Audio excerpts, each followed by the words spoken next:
Di antara kisah paling menggetarkan dalam Al-Quran adalah kisah Kan'an, salah satu putra Nabi Nuh alaihi salam.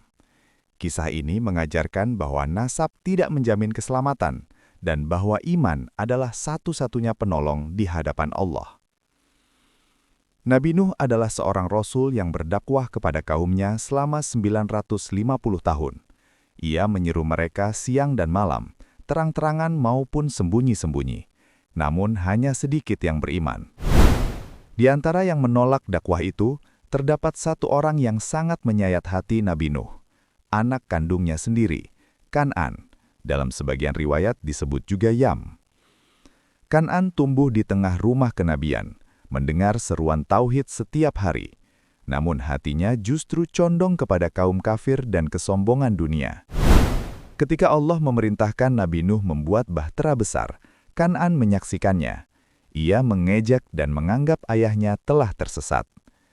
Saat air bah mulai turun dari langit dan memancar dari bumi, Nabi Nuh melihat putranya berdiri di tempat yang tinggi.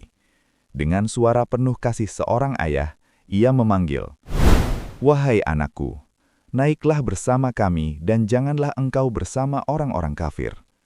Namun Kan'an menjawab dengan penuh keangkuhan, "Aku akan berlindung ke gunung yang dapat menyelamatkanku dari air." Ia mengira akal dan tempat tinggi bisa mengalahkan ketetapan Allah. Nabi Nuh menjawab dengan penuh duka, "Tidak ada yang dapat melindungi dari azab Allah hari ini selain Dia yang Maha Penyayang." Belum sempat Kan'an menyadari kesalahannya, gelombang besar datang memisahkan keduanya. Air menelan Kan'an dan ia pun tenggelam bersama orang-orang yang durhaka. Seorang anak Nabi pun binasa, bukan karena kurangnya kasih sayang ayahnya, tetapi karena ia menolak iman. Hati Nabi Nuh hancur. Ia berdoa, "Ya Tuhanku, sesungguhnya anakku termasuk keluargaku." Namun Allah menjawab dengan tegas dan adil, "Wahai Nuh, sesungguhnya dia bukan termasuk keluargamu. Sesungguhnya perbuatannya tidak baik."